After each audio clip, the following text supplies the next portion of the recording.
Welcome back. Eric, in your perspective, what can Indonesia learn from a more successful, the way to manage its tourism? For instance, let's take Thailand, its nearest neighbor, who also have small islands across, it's also an archipelago. So what can Indonesia learn from the success stories of its neighboring countries in terms of managing its tourism? Like you said, thousands of islands in Indonesia, and it seems that Phuket, for instance, they seem to have a system, right? From trying to acquire, they aggressively promote the James Bond Island, for instance, and they seem to be able to talk, and this empowers the local people to actually have the tourism sector. In your perspective? Right.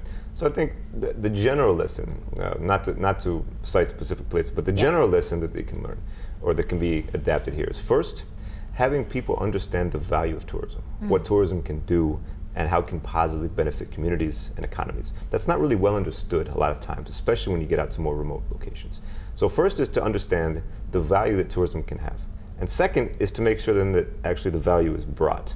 So I think the lesson to learn there is, now again, as I go back to what I said before about tourism is going to grow across the world, that's not the issue.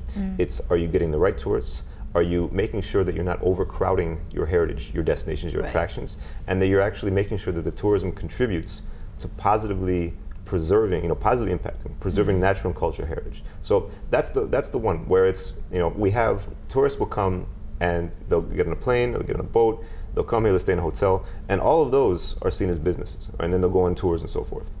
When they get to an attraction, then they're going to have to pay an entrance fee, and they think, oh, I got to pay an entrance fee. But why don't we convert that and say that that's an experience fee, right? And then the thing that needs to be done correctly is to understand, look, every visitor that comes in has an impact. Are we properly placing mechanisms so that that visitor's impact is mitigated through cost mechanisms? Is the entrance fee enough to preserve this place, right? Do we have a capacity saying, look, this is the most people we can have in there? So that's the first step. The second, where this is the new thing that we can do. Travelers, especially get to millennials, they want authentic experiences. They want interesting new experiences, and they want to feel like they're contributing and making a difference, or that they're not negatively impacting the world, right? So what we propose for this is that you make mechanisms enabled so that when somebody comes to Indonesia, they go visit a heritage site, right? That they're then contributing to protecting that heritage. So that if you're going to have crowds, you say, well, we're going to actually crowdfund heritage preservation. So that if we go, and by me going there, I know that the funds I've spent to get in have then gone to protecting and preserving, right? So that's the general thing that needs to be learned is, okay, it's not just about a number of visitors. It's not just about where they go and so forth for promotion. It's how do you actually control and manage tourism across its value chain. It's also about how local government try to package the local heritage and try to communicate that. You use it, like you said, turning it around, making people feel like they're actually contributing to the local. Now, last question before we go. Since you received your grant for research in 2001 on this particular issue, how different have you seen the world evolve in terms of hospitality industry from adopting a more environmentally friendly business there back then in 2001, or when you started as a until now? So if you could just tell us in a nutshell the evolution that you've witnessed throughout that time. So my research then, that was now 15 years ago, was on carbon sequestration, the idea that trees you can have a value and put dollar value on a tree to protect. And this was something around ecotourism, right? So back then, this whole concept was ecotourism. It was very niche. It was connotated with a remote destination. It was connotated with something that was very small scale.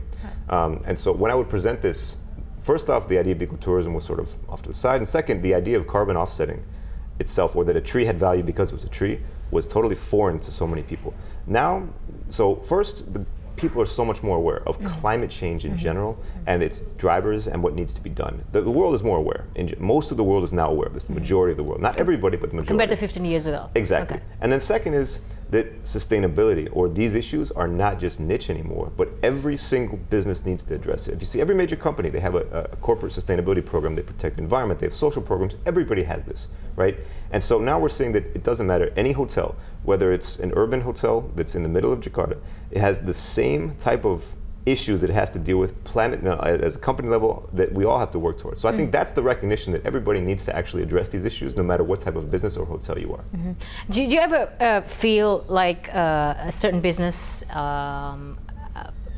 adopts the environmentally friendly business, it's because something that they feel they want to do and they have to do it rather than everybody else is doing it, so maybe I should get on the environmentally friendly wagon? Yeah. Do you ever get that feeling when you're dealing with your business partners around the world? It's across the spectrum, Yeah. right? So I think that one, you do have the leaders, those business leaders who say, look, we care about this, it's fundamental to our business. And most of the time where you find this are national, local businesses who say, I feel a linkage, I feel a connection to my community, to my country.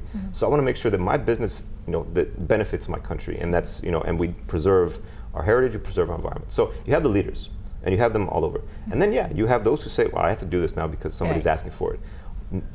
We don't want to discourage anything. We say, look, we want to help the leaders shine and keep innovating, and then we want to push the laggards to get with the times and get on that bandwagon, and we try to show that then and say, look, your hotel is actually behind what consumers expect now and what other businesses, other hotels are doing, right? And then those who are leading would say, hey, if you want to do more innovation, here's some cool trends that we're finding. So we're trying to push everybody along.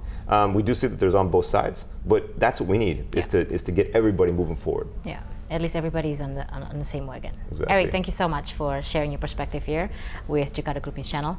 My name is Florence Armein. We'll see you in the next episode.